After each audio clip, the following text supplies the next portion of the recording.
Hi all. आज हम जानेंगे गवर्नमेंट ऑफ इंडिया एक्ट 1935 के इम्पोर्टेंट फीचर्स। इस बार हम एक खास क्रम में इसको पढ़ेंगे जो कि याद रखने में और आसान हो जाएगा। तो चलिए शुरू करते हैं।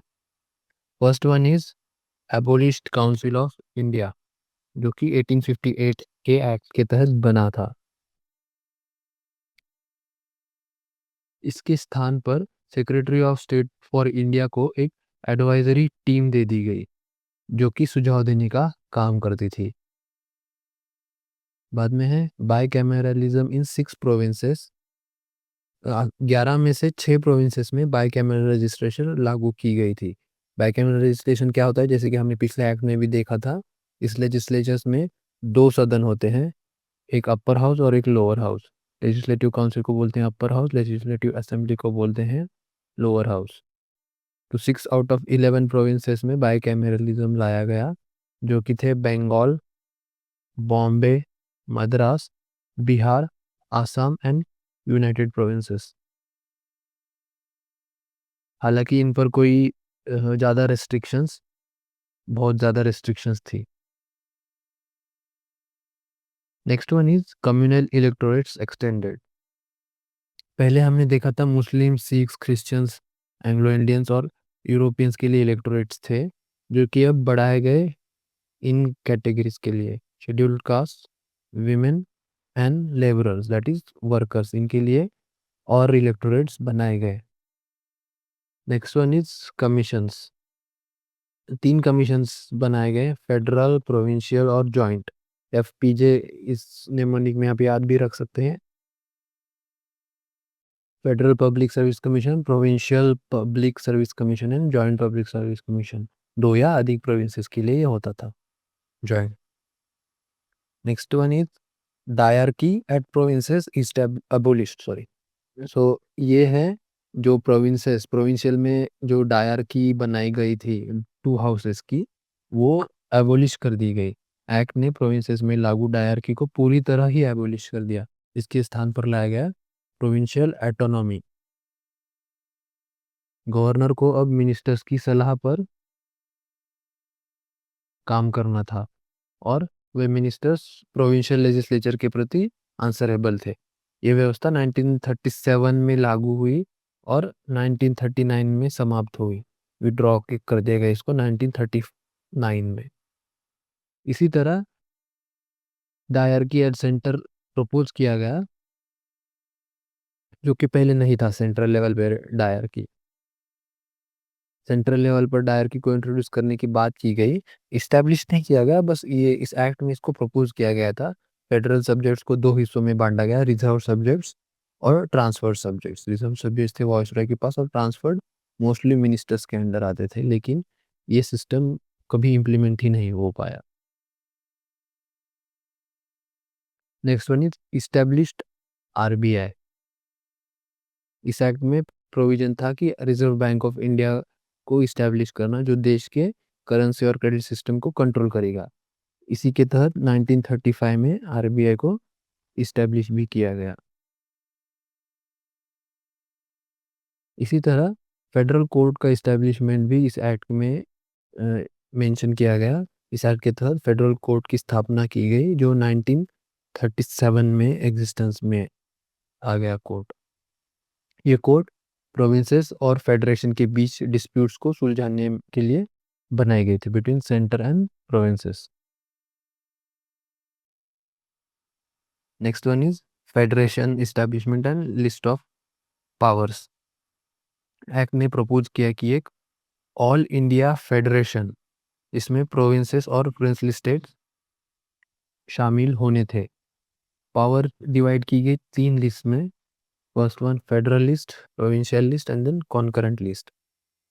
फेडरल लिस्ट थी सेंटर्स के लिए, प्रोविंशियल लिस्ट प्रोविंसेस के लिए और कॉन्करेंट लिस्ट जिसमें कि ऐसे वर्क्स या सब्जेक्ट्स आते थे जो बोथ फेडरल और प्रोविंसेस के लिए अप्लाई होते थे। और रेसिड्यूरी पावर्स, जो कि रिमेनिंग जो कुछ अगर कोई सब्जेक्ट्स होते थे जो इन किसी में भी नहीं आ रहे, वो वायसरॉय के पास रख दी गई। लेकिन ये फेडरेशन कभी एग्जिस्टेंस में नहीं आया क्योंकि प्रिंसली स्टेट्स ने इसमें शामिल होने से इनकार कर दिया।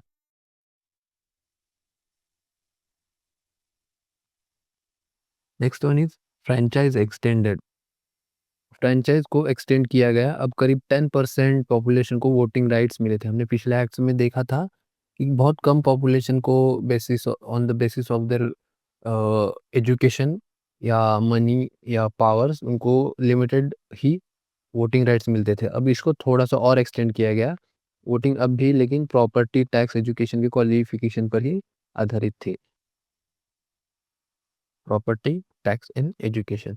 बट ये अभी ये याद रखना चाहिए 10% ऑफ पॉपुलेशन को अप्लाई होता था, जो कि पहले बहुत कम पॉपुलेशन को अप्लाई होता था। Last and important point of this act, that is Government of India Act 1935 is geographical reorganization. Burma separated from British India. Burma जो कि अभी का म्यांमार रीजन है वो सेपरेट किया गया।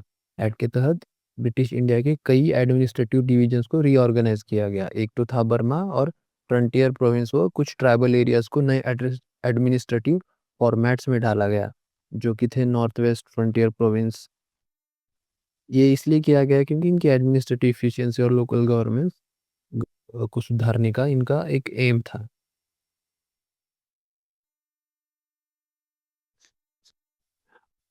अब हम देखेंगे गवर्नमेंट ऑफ इंडिया एक्ट 1935 को याद करने के लिए एक ट्रिक टू रिमेंबर जो कि है A B square of C D E F and last one G, जो है initials of all of this features. A is for abolished council of India act 1858 act के तहत जो बना था।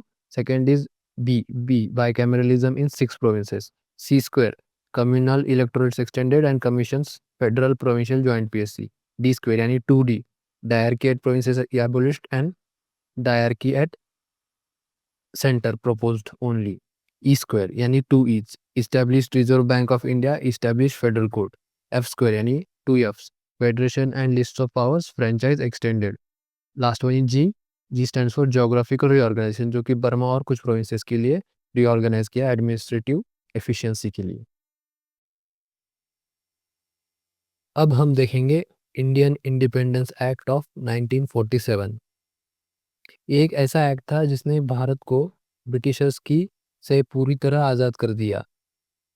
ये वही एक्ट है जिसने ब्रिटिश रूल को ऑफिशियली ख़त्म किया और इंडिया और पाकिस्तान को 2 इंडिपेंडेंट डोमिनियन में बांटा। तो अभी देखते हैं इसके बैकग्राउंड और इसके इम्पोर्टेंट प्रोविजंस। बैकग्राउंड 20 फरवरी 1947 को दी देन ब्रिटिश पीएम क्लेमेंट एटली ने घोषणा की कि ब्रिटिश रूल भारत में 30 जून 1948 तक खत्म कर दिया जाएगा और सत्ता भारतीयों को सौंप दी जाएगी।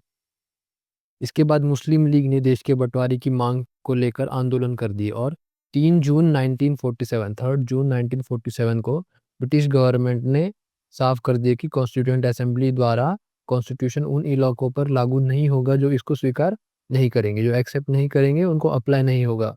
ऐसा ब्रिटिश गवर्नमेंट ने क्लियर कर दिया। इसी दिन उस समय के वाइसरॉय लॉर्ड माउंटबेटन ने पेश किया Mountbatten plan.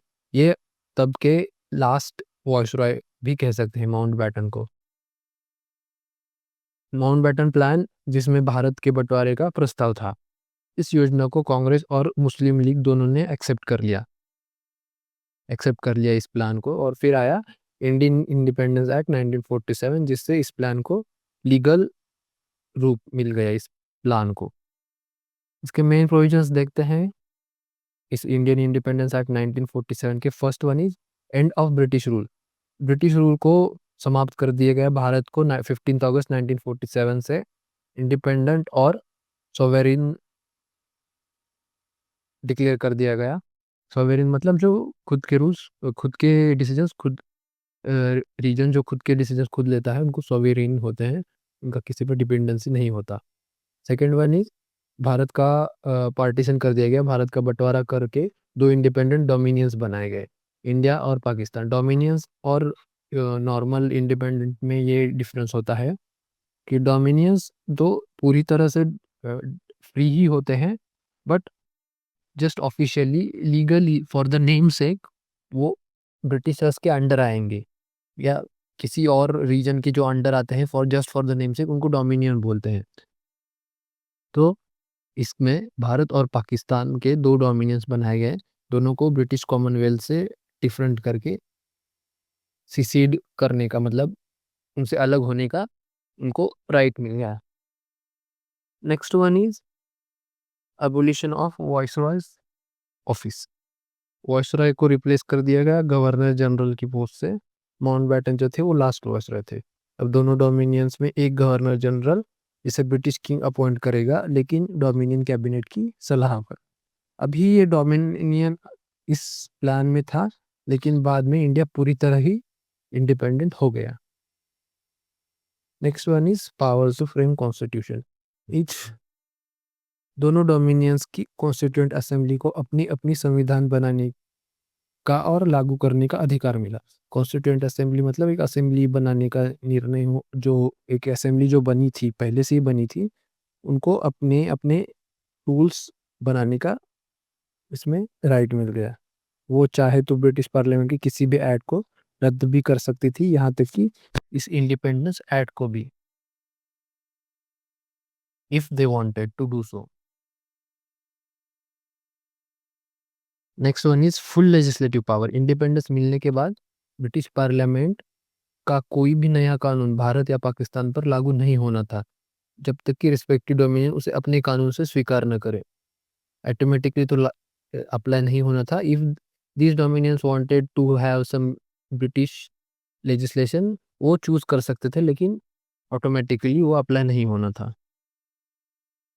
Next one is एबोलिश्ड secretary of state for India.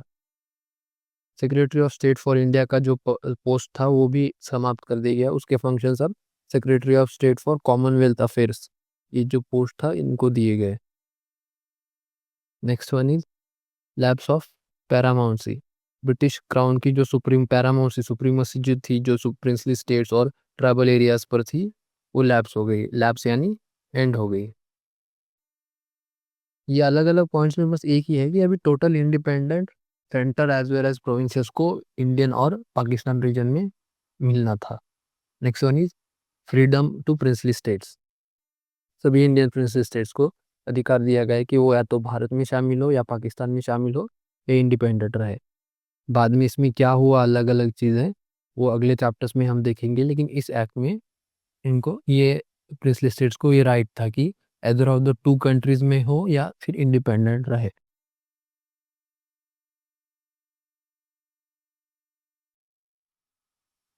Next part is temporary governance by 1935 act. जब तक नया संविधान नहीं बन जाता, तब तक दोनों डोमिनियंस को यानी इंडिया एंड पाकिस्तान को गवर्नमेंट ऑफ इंडिया एक्ट 1935, जो पिछला एक्ट हमने देखा था, उसके तहत चलाने का निर्णय लिया गया। लेकिन दोनों को उसमें मॉडिफिकेशन करने का भी अधिकार मिल गया था as per their own wish. Next one is monarchs power curtail. अब ब्रिटिश किंग को भारत या पाकिस्तान के कानूनों पर वीटो करने का अधिकार नहीं था। यानी वो कुछ लॉज जो होते थे वो ब्रिटिश किंग पहले, ब्रिटिश क्राउन जो पहले थे, वो ओवरराइड कर सकते थे या अपनी ही मर्जी से अप्लाई कर सकते थे। वो राइट अब इनको नहीं था। हाँ, लेकिन गवर्नर जनरल को जो क्राउन था उनके नाम पर कानूनों पर असेंट देने का अधिकार था। मतलब वो ब्रिटिश गवर्नर जनरल को हिज मैजेस्टी यानी ब्रिटिश जो क्राउन था उनके नाम पर वो अलाउ करने का, या उस पे कुछ चेंजेस में कुछ बदलाव होते हैं तो उसको अलाउ करने का जो राइट था वो गवर्नर जनरल को दे दिया गया था। Nominal heads, governor general and governors को नॉमिनल हेड बना दिया गया। गवर्नर जनरल और प्रोविंशियल गवर्नर्स अब कॉन्स्टिट्यूशनल हेड्स कहलाने जाने लगे। उन्हें हर मामले में काउंसिल ऑफ मिनिस्टर्स की एडवाइस पर काम करना था। बाद में title change, title of emperor of India. Emperor of India जो पहले टाइटल था वो चेंज हो गया। किंग ऑफ इंग्लैंड के ऑफिशियल रॉयल टाइटल से एम्परर ऑफ इंडिया हटा दिया गया।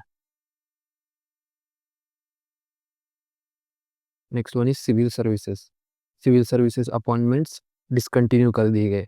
अब से सेक्रेटरी ऑफ स्टेट द्वारा सिविल सर्विस में कोई नई अपॉइंटमेंट नहीं करनी थी 15 अगस्त 1947 के बाद में। लेकिन 15 अगस्त 1947 से पहले एग्जिस्टिंग जो थे सिविल ऑफिसर्स, उनको सभी बेनिफिट्स एंड प्रोटेक्शंस कंटिन्यू रहने थे, रिटेन कर दिए गए। नए अपॉइंटमेंट्स नहीं होने थे, लेकिन जो पहले से ही हुए थे उनको रिटेन कर दिया गया, उनको कंटिन्यू कर दिया गया। Historic midnight movement. At the stroke of midnight hour 14 और 15 अगस्त 1947 की रात को मिडनाइट में ब्रिटिश रूल समाप्त हो गया और भारत और पाकिस्तान स्वतंत्र राष्ट्र बने। लॉर्ड माउंटबेटन बने डोमिनियन ऑफ इंडिया के पहले गवर्नर जनरल, और उन्होंने शपथ दिलाई जवाहरलाल नेहरू को as first prime minister of independent India. 1946 में बनी कॉन्स्टिट्यूएंट असेंबली अब बन गई थी इंडियन डोमिनियन की parliament.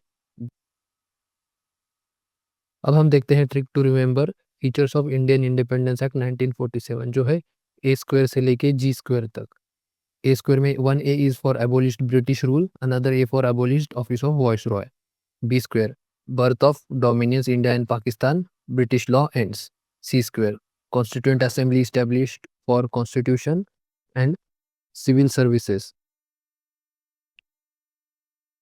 Appointments by Secretary of State discontinued, existing officers retained from civil services.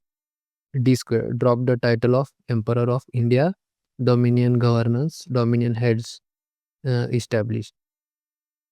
E square, end of Office of Secretary of State for India, empowered Dominion legislature by 1935 Act. F square, freedom to princely states to join India, Pakistan or remain independent, and a full lapse of British paramountcy, British supremacy over princely states and tribal areas. Last one is G square, grand midnight movement, that is independence on midnight of 14th or 15th August of 1947. And another G for governors and governor general became nominal heads of our dominions, bound to act on advice of respective ministers. That's it. Hope you liked the video. Please don't forget to subscribe, share, and share with your friends.